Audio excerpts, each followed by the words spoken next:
হুজুর থাকতে পারবে না।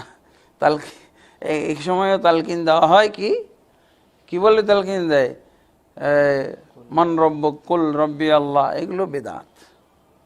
জি, তো আলহামদুলিল্লাহ আমরা ইনশাআল্লাহ থিওরিক্যালি আলোচনা আমরা করলাম মোটামুটি।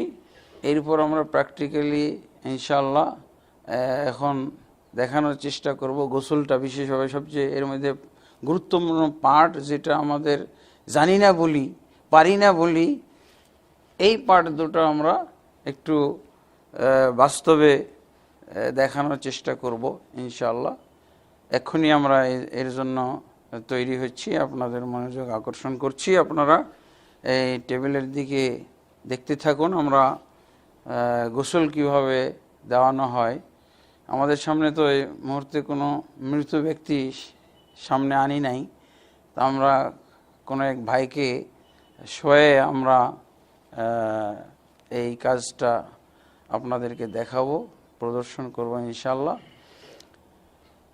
তো এর জন্য আপনারা প্রস্তুত হন দেখার জন্য। আল্লাহ আমাদের সকলকেই আজকে যে আলোচনা শুনলাম, এই আলোচনাগুলো আমল করার তৌফিক দান করুন, এবং আমরা যা এখন সামনে প্রদর্শন করতেছি এই প্রদর্শন অনুযায়ী আমাদেরকে শিক্ষা গ্রহণের আল্লাহ তাবারক ওয়া তাআলা তৌফিক দান করুন। আল্লাহুম্মা আমিন। আসসালামু আলাইকুম ওয়া রাহমাতুল্লাহি ওয়া বারাকাতুহু। আসসালামু আলাইকুম ওয়া রাহমাতুল্লাহি ওয়া বারাকাতুহু। সম্মানিত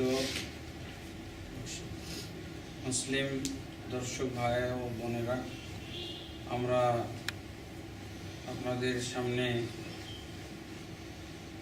জানাজা মৃত ব্যক্তি সংক্রান্ত আলোচনা করেছি। এখন আমরা বাস্তবে আপনাদেরকে মৃত ব্যক্তির বিদায়ের পূর্ব মুহূর্তে কি করণীয় সেগুলো আমরা দেখাইতে যাচ্ছি।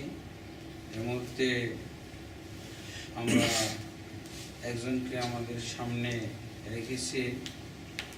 মৃত ব্যক্তির স্থানে আমরা পর্যায়ক্রমে আপনাদেরকে এখন কোরআন সুন্নাহর দৃষ্টিতে কিভাবে তাকে গোসল দেওয়াইতে হয় সেই বিষয়টা উপস্থাপন করছি। আর এটা বাস্তবে প্র্যাকটিক্যালি বাস্তবায়ন করে দেখাবেন আমার সাথে দুইজন সহযোগী আছেন, হাফেজ আব্দুল মতিন, আর এদিকে সম্মানিত ভাই আব্দুল নূর মাদানী। ওনারা দুইজন আমার সহযোগিতা আছেন আমার সাথে। আমি যেভাবে তাদেরকে একটার পর একটা কাজ করতে হবে সেগুলো বাতলে দেব, তারা এভাবে করবে। আমাদের সামনে কিছু এর জন্য প্রয়োজনীয় বিষয়, প্রয়োজনীয় আইটেম উপস্থিত রেখেছি। সামনে পানির বালতি, মগ, এখানে আমরা নর্মাল পানি এবং তার সাথে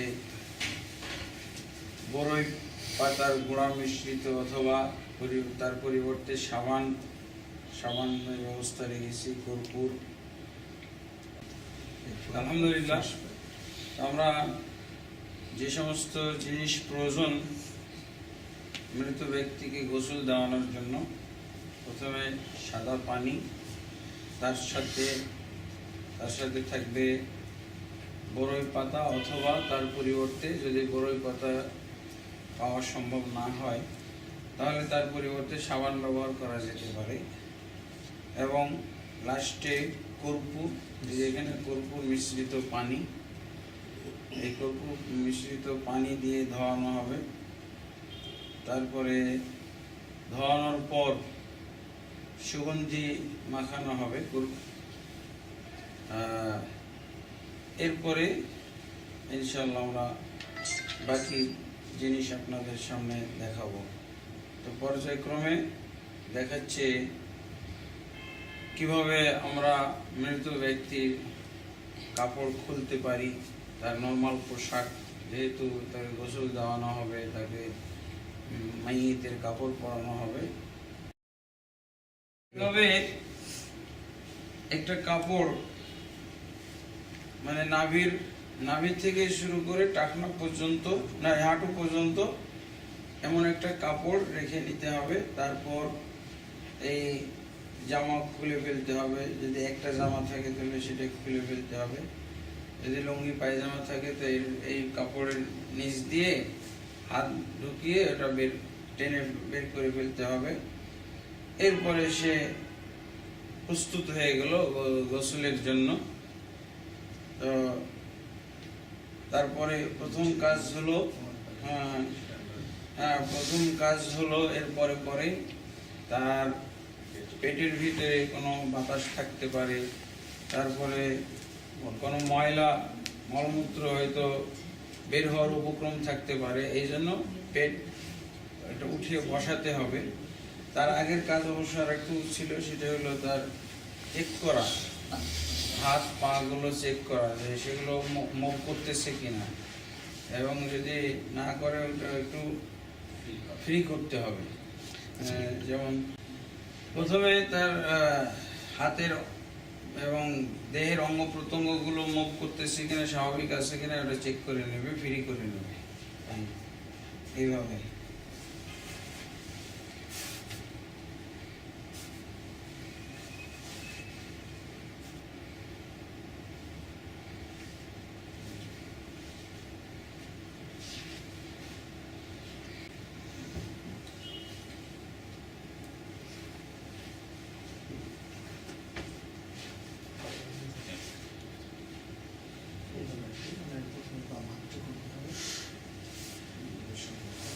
যদি যদি খোলা সম্ভব না হয় মৃত ব্যক্তির ক্ষেত্রে, তখন ওটা কেঁচি দিয়ে কেটে ফেলতে হয়।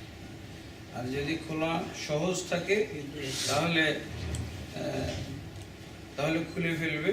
ওই কাপড়টা দিয়ে উপকৃত হইতে পারবে জীবিত লোকেরা, হয়তো নিজেদের বাড়িতেও পরতে পারে, দানও করে দিতে পারে। আর এটাকে কোনো ধরনের অমঙ্গলের কিছু মনে করা ঠিক হবে না, এটা একটা কুসংস্কার হবে। আলহামদুলিল্লাহ, যদি খোলা সম্ভব হয় তো খুলে নিলাম, আর যদি না খোলা সম্ভব হয় তাহলে সেই ক্ষেত্রে কেঁচি দিয়ে কেটে ফেলতে হবে। ডান দিকের আগে হাতা কাটবে, তারপরে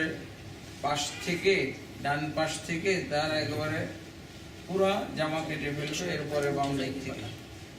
এইভাবে আর কি কাপড়, নর্মাল কাপড় তার খুলে ফেলতে হয়। এরপরে যেই কাজটা করতে হবে সেটা তাকে বসিয়ে পেটে হালকা চাপ দিতে হবে, যদি কিছু বের হওয়ার থাকে তো বেরিয়ে যাবে।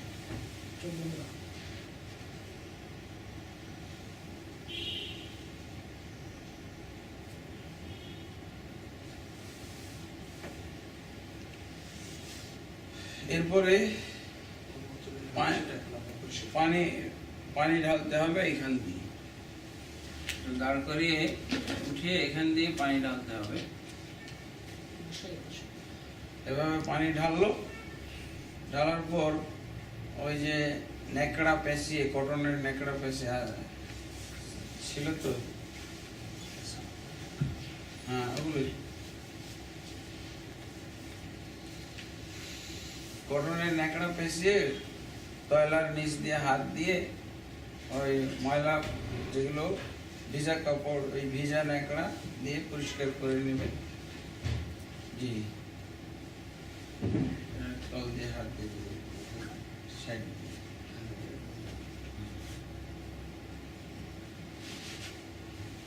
এইভাবে, জি এভাবে পরিষ্কার করা হলো। এরপরে পানি ঢেলে দেওয়া হলো, পানি ঢেলে দিয়ে বসায় বা ধরেন যে সাইড দিয়ে ঢেলে দিল কোনোভাবে। জি, এরপর এখন মোটামুটি সে অজুর জন্য প্রস্তুত। অজু তো ময়লা থাকলে অজু করাও হবে না, অজু করে পবিত্র হবে না। যদি মলমূত্র দুই গুপ্তাঙ্গ থেকে কোনো কিছু বের হয় এই অবস্থায় অজু করানো যাবে না। এখন পবিত্র হয়ে গেছে, এখন তাকে অজু করানো যায়। সে অজু ঠিক সালাতের জন্য, নামাজের জন্য যেভাবে ওযু করি ওইভাবে তাকে ওযু করাইতে হবে। ওযু করানোর নিয়মটা, তার উপরে হাত এভাবে রেখে এভাবে পানি ঢেলে কবজি পর্যন্ত তাকে ওযু করানো হবে।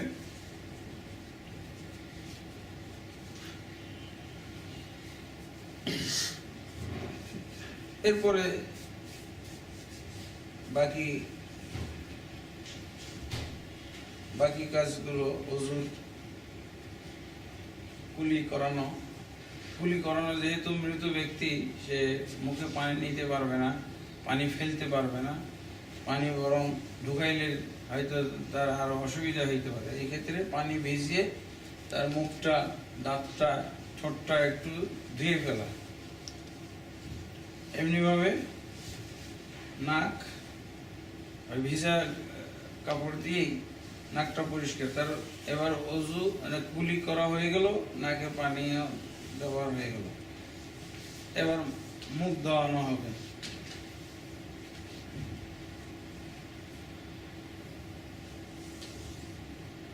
এরপর কোনই পর্যন্ত ডান হাত এবং বাম হাত,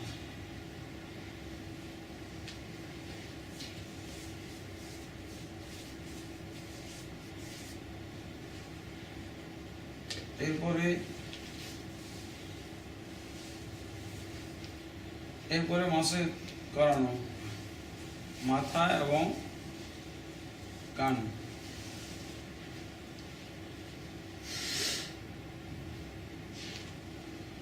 এরপর ডান পা বাম পা যেভাবে যে পর্যন্ত ধোয়ানো হয় এভাবে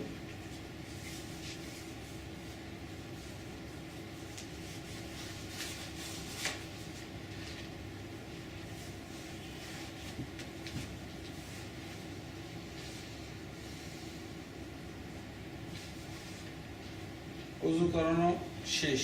এবার গোসলের পালা।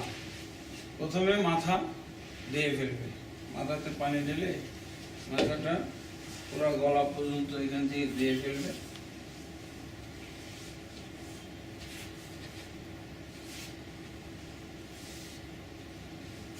এরপর ডান দিকে পানি দিয়ে ধুইতে হবে। না, উপরটা ডান দিকে, এই দিক থেকে অর্ধেক পানি, উপর সাইড পুরা, কিন্তু পানি আগে ঢালবে ডান দিক থেকে। আর এই ডান দিক ধোয়ার পর পুরোটাই যতটুকু সম্ভব আর কি, তার উপর অংশ যেটা পানি আসতেছে, পানি দেওয়া সম্ভব, এটা পুরোটাই ধুইবে।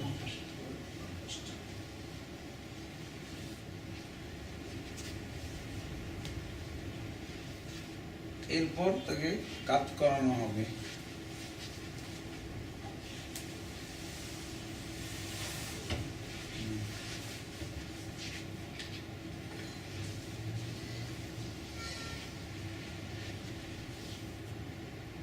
বাস, এরপরে এভাবেই আর কি পুরো শরীর সাবান দিয়ে আবার ধুইতে হবে, ডান বাম। এরপরে লাস্টে এই যে কর্ফুর মিশানো পানি, এটা দিয়ে ঠিক যেভাবে আগে দুইবার ধোয়া হয়েছে এইভাবে পুরো শরীর আবার ধোয়ানো হবে। এই তয়লা ধোয়ানোর পর এই তয়লা থাকা অবস্থায় শরীর মুছিয়ে দেওয়ার জন্য আরেকটা তয়লা ব্যবহার করতে হবে। যেমন শরীরটা মুছিয়ে দেওয়া হলো।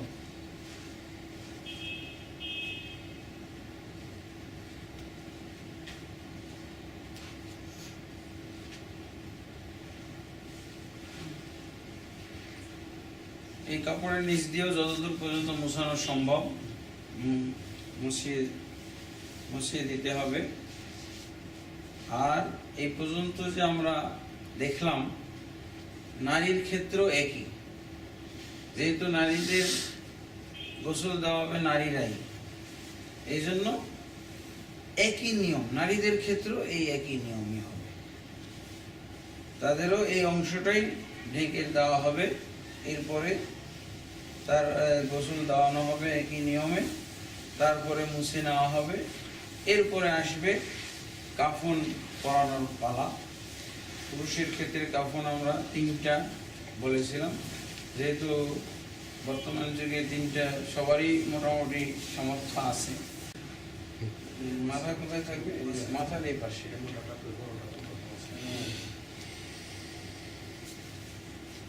এটা পায়ের দিকে।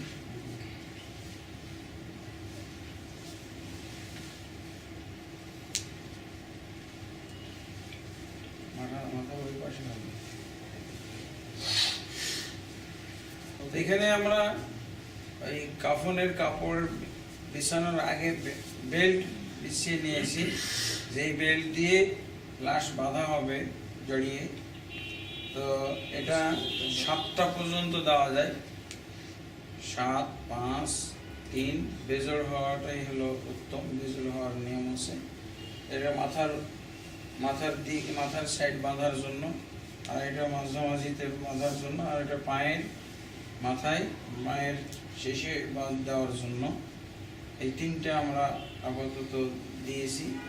এর উপরে পর্যায়ক্রমে 3টা কাপড়, যাকে লেফাফা বলা হয় হাদিসের ভাষায়, সেই লেফাফাগুলো আমরা বিছিয়ে নিচ্ছি।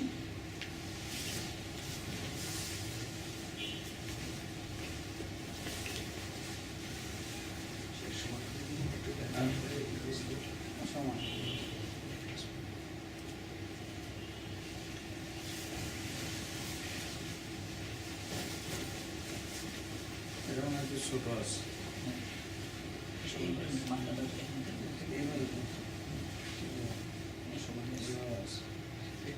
এটা যদিও বলা হয় কামিজ মানে কুর্তা, কিন্তু এটা বরাবর 3টে সমান সমান কাপড় দিয়ে করলেই যথেষ্ট। এটা জামাও বানানোর কোনো শর্ত নাই। এরপর আমরা এখানে লাশ এনে শোয়াই দেব, এবং কিভাবে লাশকে কাপড়ের সাথে কাফনের কাপড়ে জড়ানো হয় এইটা আমরা এখন আপনাদেরকে দেখাচ্ছি। এখন আমাদের সামনে লাশ এসে গেছে, আমরা লাশকে কাফন পরাবো। কাফন পরানোর আগে হাদিসের ভিতরে আছে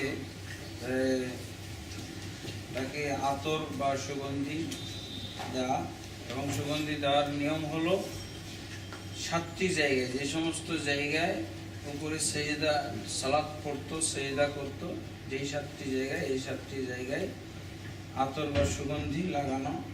এটা হলো মাইয়িতের ক্ষেত্রে সুন্নাহ। এবং শরীরের যে সমস্ত চিপা চাপা জায়গা আছে, যেমন বগলের নিচে, তারপরে 2 হাঁটুর চিপায়, এগুলোতে সুগন্ধি মাখানো। এটা যেমন এইভাবে তার কপালে, নাকে, তারপরে হাতের তালু,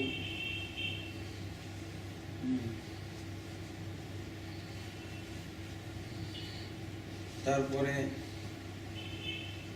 2 পায়ের আঙ্গুলের মাথায়,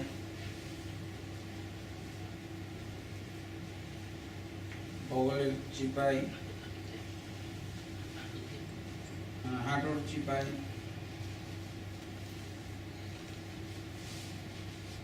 হাঁটুতে এবং হাঁটুর চিপাতে।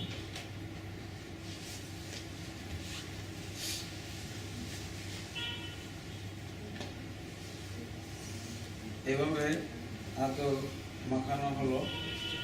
তারপরে আতর, সাদা আতর যেটাকে বলা হয়, সেই সাদা গোলাপ জল হইতে পারে, সাদা আতর যেটা রঙিন নাই, এগুলোতে এই যে অঙ্গগুলোতে যেটা লাগানো হয় আতর, এটা রঙিন কালো বা যে কোনো রঙিন আতর দেওয়া যায়। আর কাফনের কাপড়ে গোলাপ জল অথবা সাদা আতর এখানে ব্যবহার করা, যেটাতে কালার হবে না। এরপর এরপর আমরা আতর মাখানো হলো, এরপরে আমরা একটার পর একটা কাপড় লাশের উপরে জড়িয়ে দিব।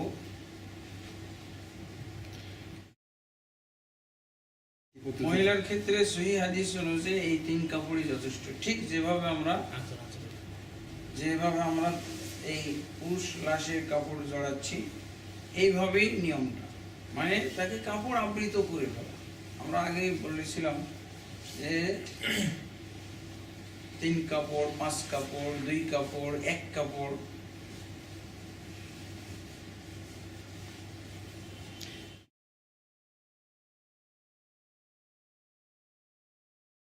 মহিলাদের ক্ষেত্রে ওই যে গোসলের সময় কর্পূর লাগানো হবে, এই কর্পূরটাই। আর সুগন্ধি যেহেতু তাদের জন্য নিষিদ্ধ, মৃত্যুর পরও নিষিদ্ধ। কর্পূরটা ওটা শুধু সুগন্ধির জন্য না, ওটা লাশের একটা লংজিভিটি সংরক্ষণের ব্যাপার আছে। যে এখন আমরা 3টা কাপড় পর্যায়ক্রমে লিপটে দিয়েছি, পরিয়ে ফেলেছি লাশের। এখন আমরা একটার পর একটা বন্ধন দিয়ে দেবো। প্রথমে মাথা লিপটে দেবো।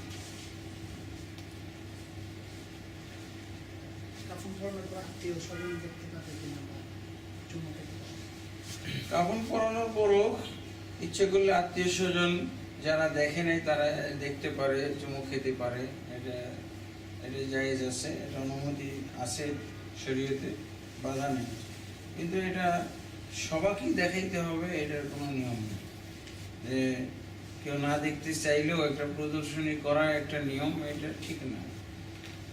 বিশেষ আত্মীয় স্বজন, বিশেষ ঘনিষ্ঠজন, তাদের উদ্দেশ্যে তারা দেখতে চাইলে দেখানো যাইতে পারে বন্ধন খুলে।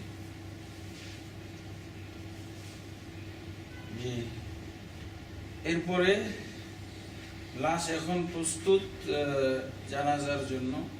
জানাজার সালাত পড়তে হয়, মসজিদে পড়া যায়, খোলা মাঠে পড়া যায়। হ্যাঁ, ইমাম জানাজাকে সামনে নিয়ে দাঁড়াবে। পুরুষের ক্ষেত্রে তার বুক বরাবর, না পুরুষের ক্ষেত্রে বুক বরাবর, মহিলার ক্ষেত্রে তার কোমর বরাবর দাঁড়াবে, মাঝামাঝি। এইটাই হলো নিয়ম। আর এটা 4 তাকবীরে সালাতুল জানাজা পড়তে হয়। প্রথম তাকবীর দিয়ে সূরা ফাতিহা এবং পারলে আরেকটি সূরা মিলানো যায়। সাবধান, এখানে কোনো সানা পড়া যাবে না। প্রথম তাকবীর দিয়ে সূরা ফাতিহা, অন্য একটি সূরা, তারপরে তাকবীর দিয়ে দুরূদ ইব্রাহিম, তারপরে তাকবীর দিয়ে মৃত ব্যক্তির জন্য দোয়া, মৃত ব্যক্তির জন্য আল্লাহুম্মা গফির লিহাইয়িনা ওয়া মাইয়িতিনা ওয়া শাহিদিনা গায়বিনা, এই দোয়াটি। এরপরে বিশেষ দোয়া আল্লাহুম্মা গফির লাহু ওয়ারহামহু ওয়া আফিহি ওয়াফু আনহু, এই দোয়া পড়ে তারপরে আবার চতুর্থ তাকবীর দিবে। চতুর্থ তাকবীর দিয়েই সালাম ফিরাবে। একটি সালাম দেওয়া যথেষ্ট এবং 2টি সালাম দেওয়া জায়েজ আছে। এভাবে আর কি লাশের প্রতি সালাতুল জানাজার সালাতে তাকবীর দিলে তাকবীরের সাথে হাত তোলার কথাটা রাসূলুল্লাহ সাল্লাল্লাহু আলাইহি ওয়াসাল্লাম থেকে সরাসরি সহিহ কোনো হাদিস, মারফু কোনো হাদিসে পাওয়া যায় না। তবে ইবনে ওমর রাদিয়াল্লাহু আনহু থেকে পাওয়া যায়। প্রথমবার তো এটা তো সবাই একমত হাত তোলার ক্ষেত্রে, কিন্তু পরের তাকবীর গুলোতেও ইবনে ওমর রাদিয়াল্লাহু আনহু থেকে সহিহ বর্ণনায় পাওয়া যাচ্ছে যে তিনি হাত তুলেছেন। ইবনে ওমর রাদিয়াল্লাহু তো আর নিজে নিজে এটা আবিষ্কার করেননি, এটা মাওকুফ সহিহ হাদিস, রাসূলুল্লাহ সাল্লাল্লাহু আলাইহি ওয়াসাল্লাম থেকেই তিনি পেয়েছেন। কিন্তু কোন ভাষায় রাসূল সাল্লাল্লাহু আলাইহি ওয়াসাল্লাম থেকে বর্ণনা করবেন, এই ভাষাটা স্থির না করতে পারার কারণে উনি রাসূল সাল্লাল্লাহু আলাইহি ওয়াসাল্লামের দিকে নিসবত করেননি, আমল করতেন। জি, আলহামদুলিল্লাহ। আমরা এখন মুসলিম দর্শক, মুসলিম ভাইদের উদ্দেশ্যে জানাজার সালাত কিভাবে পড়তে হয়, কি নিয়মে পড়তে হয়, সালাতের ভিতরে কি কেরাত এবং দোয়া আছে সেগুলো আমরা জানানোর জন্য প্র্যাকটিক্যালি সালাতুল জানাজা পড়ে দেখাচ্ছি। এবং সালাতুল জানাজা ক্ষেত্রে এরকম একটা হাদিস থেকে ইবনে আব্বাস রাদিয়াল্লাহু বর্ণনা থেকে পাওয়া যায়, যদি মুসল্লিরা সালাতুল জানাজাতে কি পড়তে হয় এটা জানে না, কি বলতে হয় এটা জানে না, বা অধিকাংশ মুসল্লি জানে না, সেই ক্ষেত্রে জোরে পড়া যায়। আর যদি এমন হয় যে মুসল্লিরা সবাই সচেতন, সবাই নিয়ম কানুন জানে, সেই ক্ষেত্রে আস্তে আস্তে পড়বে ইমাম, এটাই নিয়ম। অধিকাংশ ক্ষেত্রে আল্লাহ রাসূল সাল্লাল্লাহু আলাইহি ওয়াসাল্লাম আস্তেই পড়েছেন, কিন্তু ইবনে আব্বাস রাদিয়াল্লাহু আনহু জোরে সূরা ফাতিহা পড়ে বলেছিলেন যে আমি এই জন্য জোরে পড়ে শোনাইলাম যাতে তোমরা জানতে পারো এটা রাসূল সাল্লাল্লাহু আলাইহি ওয়াসাল্লামের সুন্নাহ। এবং আল্লাহ রাসূল সাল্লাল্লাহু আলাইহি ওয়াসাল্লাম মাইয়িতের জন্য সালাতুল জানাজাতে দোয়া পড়েছিলেন। মুসল্লি সেই দোয়াটা কানে শুনে তিনি এরকম তামান্না করেছিলেন, আকাঙ্ক্ষা করেছিলেন যে আল্লাহ রাসূল সাল্লাল্লাহু আলাইহি ওয়াসাল্লাম এই ব্যক্তির, এই মৃত ব্যক্তির জন্য যে সুন্দর দোয়া করলেন, আজকে আমি জীবিত না হয়ে যদি ওই মৃত ব্যক্তিটা হইতাম তাহলে আমি অনেক ধন্য হইতাম। তাহলে কিভাবে উনি এই দোয়াটা শুনলেন, রাসূল সাল্লাল্লাহু আলাইহি ওয়াসাল্লাম যদি কিছুটা সশব্দে না পড়ে থাকেন। এই জন্য আমরা সকলের অবগতির জন্য এবং সকলের শিক্ষার জন্য আজকে যে নমুনা দেখাচ্ছি সালাতুল জানাজাটা আমরা জোরেই পড়ব, তাতে করে আমরা জানতে পারবো কি কি দোয়া মাইয়িত ব্যক্তির জন্য, কি কি কেরাত মাইয়িত ব্যক্তির জানাজায় পড়তে হয়। যে কাতার 3টা হওয়া উত্তম, এবং সালাতুল জানাজায় যত বেশি লোক অ্যাটেন্ড করবে তত মাইয়িত ব্যক্তির জন্য ভালো। তো আমরা এখন নমুনা দেখাচ্ছি সালাতুল জানাজা কিভাবে করতে হয়। 4 তাকবীর আমরা পড়ব, এবং 4 তাকবীরে কি পড়ব? সূরা ফাতিহা প্রথম তাকবীর, দ্বিতীয় তাকবীরে হচ্ছে দুরূদ ইব্রাহিম, বা আমরা যেটাকে আসসালাতু আলান নবী আরবিতে জানি। তারপরে হবে মাইয়িত ব্যক্তির জন্য দোয়া, এরপরে চতুর্থ তাকবীর দেওয়ার পরে পরই সালাম।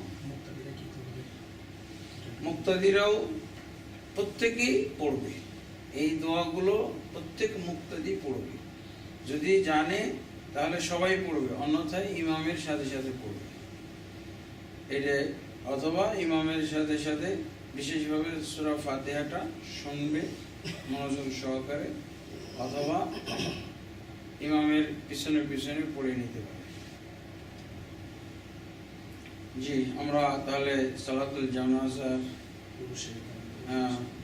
পুরুষের ক্ষেত্রে যেহেতু হাদিসে আছে তার মাথা সিনা বরাবর দাঁড়াইতে হবে, এবং মহিলার ক্ষেত্রে তার মাঝামাঝি দাঁড়াইতে হবে। তো সেই হিসেবে আমরা পুরুষের সালাতের ক্ষেত্রে, পুরুষের জানাজার ক্ষেত্রে তার মাথা এবং সিনা বরাবর দাঁড়িয়ে সালাত করছি। আল্লাহু আকবার। আলহামদুলিল্লাহি রাব্বিল আলামিন আর রহমানির রহিম মালিক ইয়াউমিদ্দিন ইয়্যাকা না'বুদু ওয়া ইয়্যাকা নাস্তাঈন ইহদিনাস সিরাতাল মুস্তাকিম সিরাতাল লাযীনা আন'আমতা আলাইহিম গায়রিল মাগদুবি আলাইহিম ওয়ালাদ-দাল্লিন আমিন। قل هو الله أحد الله الصمد لم يلد ولم يولد ولم يكن له كفوا أحد الله أكبر اللهم صل على محمد وعلى آل محمد كما صليت على إبراهيم وعلى آل إبراهيم إنك حميد مجيد اللهم بارك على محمد وعلى آل محمد كما باركت على إبراهيم وعلى آل إبراهيم إنك حميد مجيد الله أكبر اللهم اغفر لحينا وميتنا وشاهدنا وغائبنا وصغيرنا وكبيرنا وذكرنا وأنثانا. اللهم من أحييته منا فأحييه على الإسلام، ومن توفيته منا فتوفه على الإيمان. اللهم لا تحرمنا أجره ولا تفتنا بعده. اللهم اغفر له وارحمه وعافه واعف عنه وأكرم نزله ووسع مدخله واغسله بالماء والثلج والبرد ونقه من الخطايا كما ينقى الثوب الأبيض من الدنس، وابدله دارا خيرا من داره وأهلا خيرا من أهله وزوجا خيرا من زوجه، وأدخله الجنة وعذه من فتنة القبر وعذاب النار. الله أكبر. السلام عليكم ورحمة الله.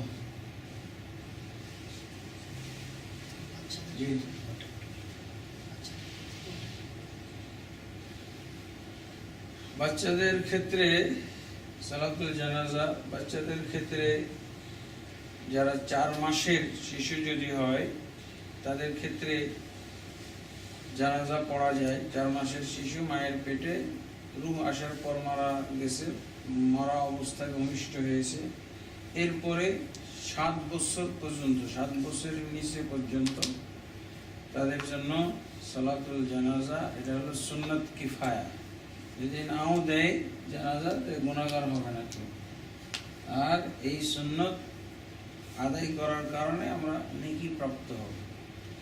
তাদের ক্ষেত্রে এই দোয়া জানাজার একই নিয়ম, শুধু ওই যে মাইয়িত ব্যক্তির জন্য যে দোয়া পড়া হয়েছে আল্লাহুম্মা গফির লাহু ওয়ারহামহু, এর পরিবর্তে আল্লাহুম্মা জাআলহু খালাফান ওয়া সালাফান ওয়া যুখরান লিওয়ালিদাইহি ফিল আখিরাহ, এই দোয়াটা করতে হয়। হে আল্লাহ, তুমি এই বাচ্চাকে তার পিতামাতার জন্য পরকালে তুমি একটা পূর্ববর্তী অগ্রণী ব্যক্তি হিসেবে গণ্য করো এবং তাদের আখিরাতের জমা, আখিরাতের পুঁজি, আখিরাতের তাদের ধন সম্পদ হিসেবে জমা রাখো। এই দোয়াটা আর কি, কারণ আমাদের তো গুনাহ নেই যে গুনাহ মাফ চাই, সেই ক্ষেত্রে পিতামাতার জন্য তার উপলক্ষে দোয়া করা হয়। যে এভাবে আমরা জানাজা সালাত সম্পন্ন করলাম, এভাবেই আমাদেরকে সুন্নাহ মোতাবেক রাসূল সাল্লাল্লাহু আলাইহি ওয়াসাল্লামের সহিহ হাদিস মোতাবেক জানাজা পড়তে হয় এবং শেষ কাজ সম্পন্ন করতে হয়। আল্লাহ আমাদের সকলকে আমাদের আজকে প্রদর্শিত নিয়ম অনুযায়ী সালাতুল জানাজা এবং তাকফিন এবং তাগসিল অর্থাৎ গোসল দেওয়ানো এবং কাফন পরানোর নিয়মগুলো পালন করার তৌফিক দান করুন। আল্লাহুম্মা আমিন। আসসালামু আলাইকুম ওয়া রাহমাতুল্লাহ। দেখুন কবরে আমরা কীভাবে শোবো, সাধারণত মানুষ কিন্তু এইভাবে সরে দেয়। ওটা একটুখানি কাজ করে দেখানো যায় কিনা কবরে আমরা এইভাবে কাজ করে শোবো।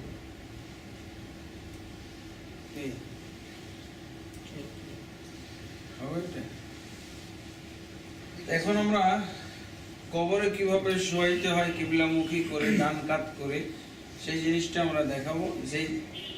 সেটা হলো এমনভাবে শোয়াইতে হবে কবরের লাশকে যেন সে ডান কাত হয় এবং কিবলামুখী হয়।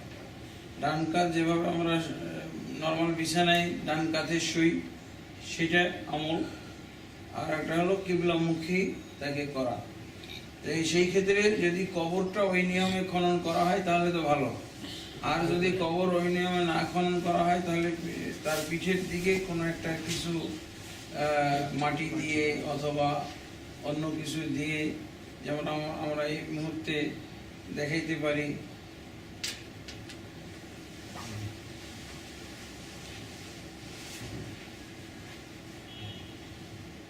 এইভাবে কবরে শোয়াইতে হয়। আমরা অনেক সময় চিৎ করেই শোয়াই, তার ঘাটটাকে একটু মানে ঘুরিয়ে দিয়ে কিবলামুখী করি, আসলে ওইটা নিয়ম না। তার পুরো শরীর কিবলামুখী থাকবে, ডান কাত। জি আলহামদুলিল্লাহ।